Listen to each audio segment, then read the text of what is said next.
Hello, and thank you everyone for joining the Android Tools BoF. We have Roger, who's going to introduce it. Okay, thank you for joining the Android Tools BoF. So let me give a brief introduction to the Android Tools packaging team, what has been done, and what to do next.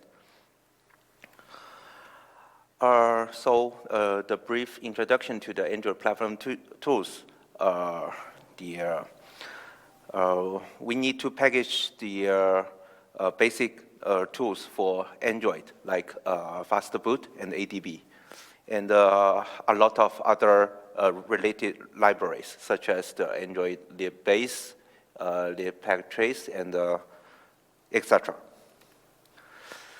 About the versions, because basically we rely on the upstream versions, and the upstream version has some confusing point. Let me explain it.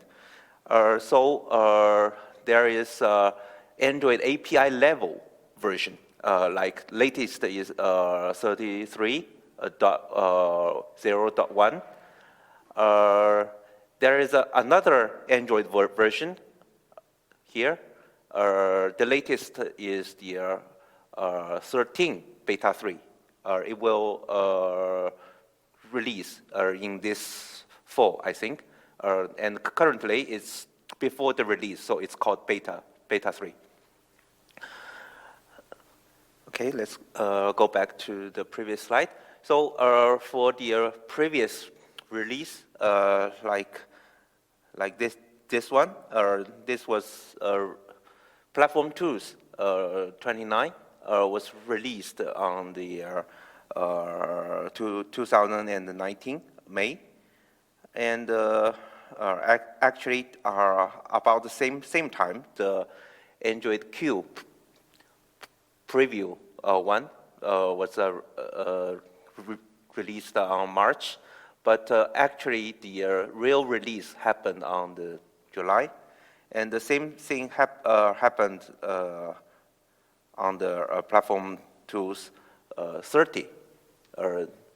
So the Platform Tools, you can see the Platform Tools release at the almost the same timing as the Android preview release timing, but the real Android release will be like a half year later than the Platform Tools and the preview.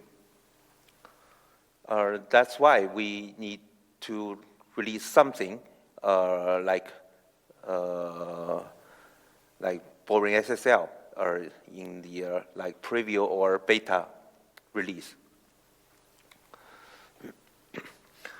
And I want to also explain why some Android package version are bumped up, the approach version bumped up.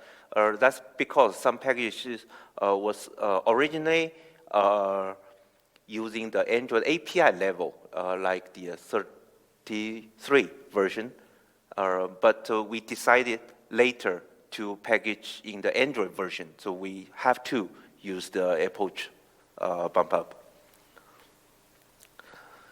And we also have a consensus in the Android Tools package team that we should avoid upload the preview and the beta to unstable, but it should be okay to upload to experimental.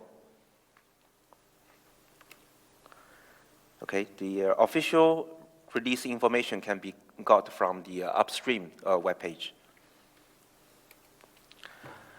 What has been done? So previously we have the core, like ADB and the faster boot, or the core binary in the Android platform system core, this source package. But it was not working very well because the library dependency was very complex. If we need to get a new Android Tools version, we need to go back and forth to package a lot of new libraries. So that's not efficient. And like circular dependency, there are a lot of such libraries. And we have to use the build stage 1 and 2 to minimize the dependency. We use the stage 1. And after the bootstrap of the new Android version, we use build stage 2 to build the full packages. In the stage 1, we didn't include like ADB and the fast boot. But after the stage 1, in stage 2, we can build ADB and the fast boot. So that was very difficult and time-consuming to introduce a new Android version. So we decided to use a new way that use a manifest.xml to get a few upstream sources from a few Git repos from upstream, and then create a single table as upstream for each Android version. It's quite similar to the upstream workflow, and this can minimize our packaging work in Debian. And also, our internal API can keep the same API version.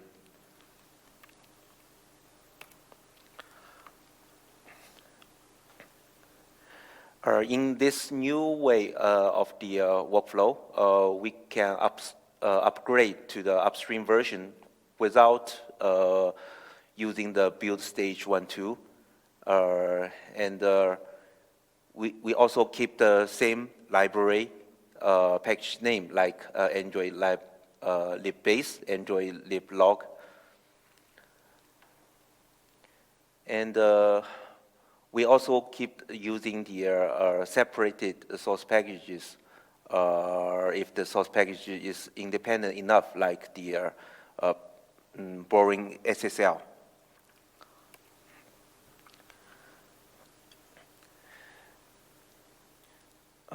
Some developers are concerned that whether we can continue to treat boring SSL as separate packages. So I think if the API breaks, we can fall back to use the source in manifest. So that's our current workflow.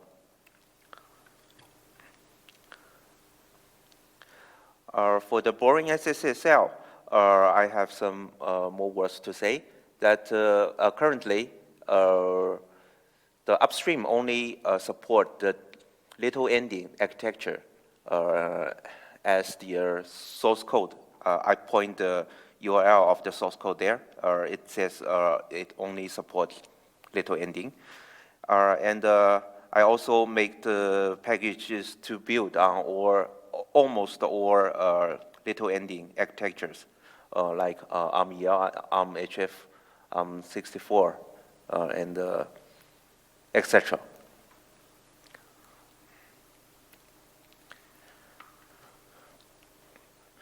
So currently, for the Android platform tools, we are in the good condition. That in unstable, we have the Android Q version, Android SDK 10, and the platform tools version 29.0.6. And the architecture to support is to keep the same as a previous one, like in the bird's eye. So ARM and MIPS are all kept. And this version was just uploaded to the bird's eye backports this week. Thanks for the FTP masters acceptable. The next is the latest version, the platform tools 33.0.1. This was already uploaded to the experimental.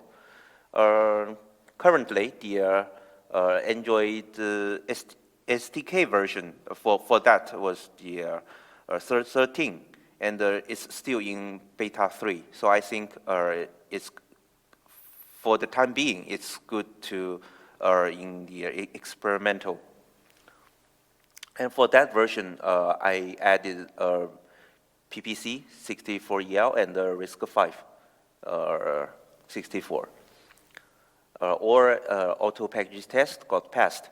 But actually, we don't know whether it works or not. So any feedback is highly welcome.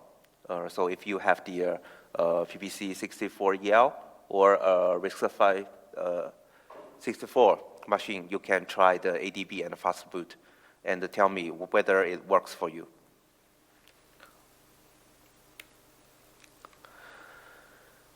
To say what need to do next.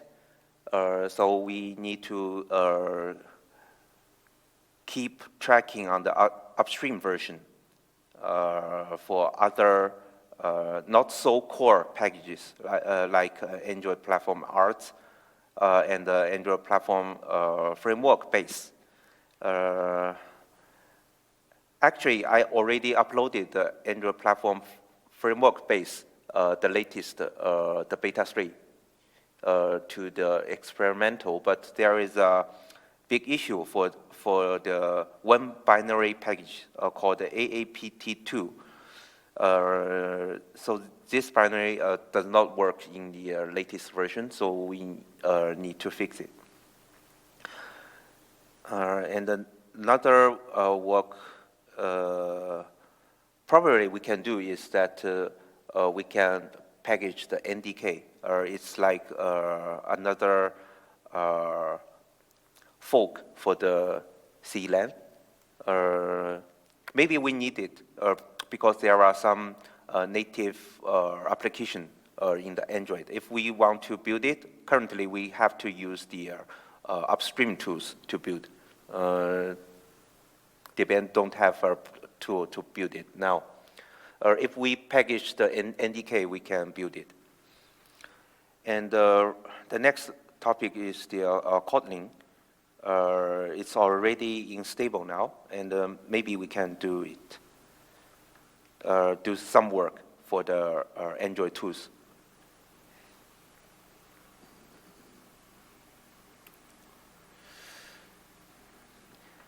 And another topic is about CSR CI pipeline.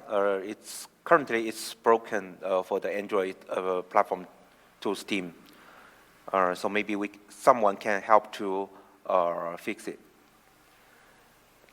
The next topic is about fast deploy module for ADB. Currently, we have a patch to disable this function because this new feature from upstream was too complex library dependency. If we want to support it, maybe we need to add the framework base. This also need to integrate to the. Excuse me. What does fast deploy do? Sorry. What does fast deploy do? Oh, okay. Actually, I'm not very sure, but it seems like you can upgrade one APK application, not the full APK, but just a diff of the previous version. So usually we don't need this function, but maybe for the Android developer, APK developer, they need to test this function.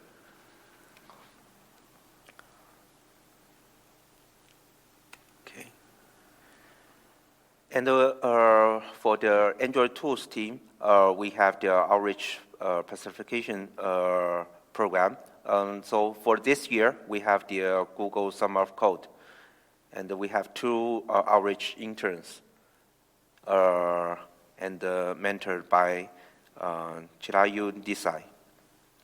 And the project to work on is build tools and Android platform tools. We expect their contribution. Okay, so that's all for the current status and work to do next.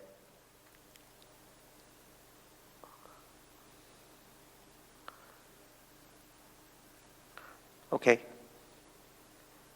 So, is there any question or discussion? Anybody looking at IRC? I do, but there's nothing. Okay, so if you have any questions or want to contribute to our team, please send us email. Thank you very much. So, thank you for all the work that's been done on the Android tooling, and thank you for the talk. Thank you.